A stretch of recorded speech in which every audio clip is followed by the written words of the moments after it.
Conseil, SR Expert Audit et Conseil.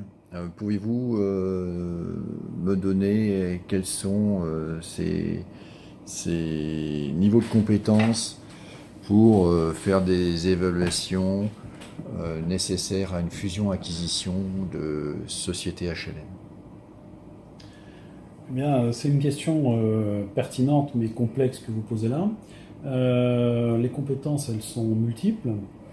Euh, il est vrai que notre cabinet, qui est spécialisé dans l'audit immobilier, intervient à l'occasion des data rooms, de toutes les due diligence, pour l'examen des données mises à disposition par les sociétés sous l'angle immobilier et leur impact, leur incidence sur les comptes. S'agissant de sociétés immobilières, c'est le cœur de la valeur.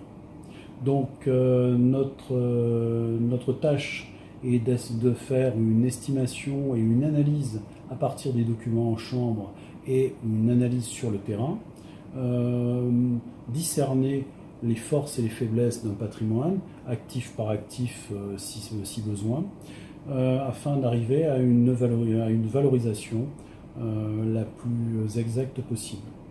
À partir de là, ça permet de mettre en exergue les plus-values potentielles qui sont les cash flows futurs permettant de constituer des fonds propres qui créeront une dynamique nouvelle et de futures opérations. Quelles sont les méthodes d'évaluation que vous utilisez et les référentiels que vous revendiquez? Alors, sur les référentiels, le SR Expert, Audit et Conseil, est une société régulée par la RICS. En qualité de charter surveyor moi-même, la société est régulée et s'engage à des contrôles concernant sa qualité et l'absence de conflit d'intérêts les normes de la RICS dans sa qualité. Pour je suis également REV, c'est-à-dire donc le Reconnaissance International Evaluator, qui est le standard européen le plus, après la règle, le plus connu. Est-ce que le référentiel de la charte de l'expertise est obligatoire? Pour un Français, oui. Alors là, je serai clair. Je suis moi-même, j'ai été signataire en tant que représentant d'organisation de la charte et siégeant au comité de la charte. Il est clair que celle-ci, d'une façon impérieuse, doit être suivie par l'ensemble des évaluateurs pour s'assurer d'une parfaite transparence et de la qualité de l'évaluation.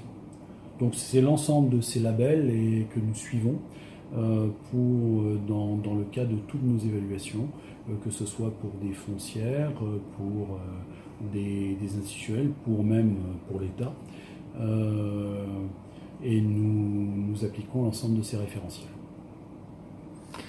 Dès lors que vous avez évalué un immeuble, est-ce que vous apportez d'autres compétences? Est-ce que vous avez d'autres prestations que la simple évaluation?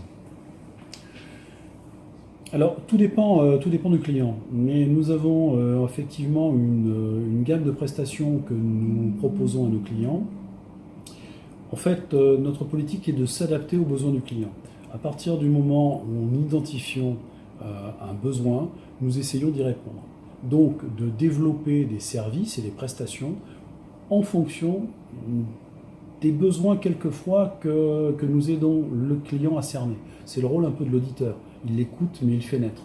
Donc amener à une compréhension du besoin. Donc ça peut aller, j'ai eu le cas de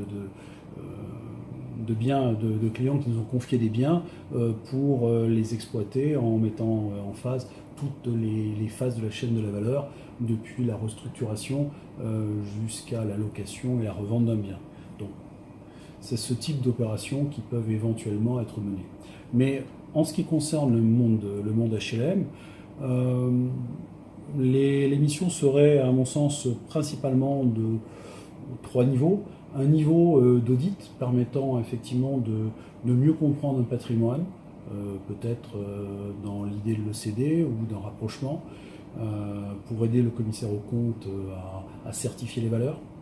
Une évaluation de l'ensemble d'un portefeuille à ce moment-là dans une optique peut-être de titrisation, ce qui se fait dans le monde du HLM, ou encore préparer une vente à la découpe. Enfin, excusez-moi de cette grossièreté, préparer une vente auprès du locataire. C'est-à-dire mettre en place un process de vente, d'évaluation lot par lot, permettant un accompagnement et une présentation de la démarche au locataire pour expliquer et permettre aux locataires, du moins les rassurer suffisamment sur la valeur, sur les explications à donner. Une fois, et donc nous sommes prêts à accompagner vos gestionnaires dans des assemblées générales de locataires et auprès également des représentants des locataires pour discuter avec eux et amener à la meilleure ambiance possible pour permettre la mise en vente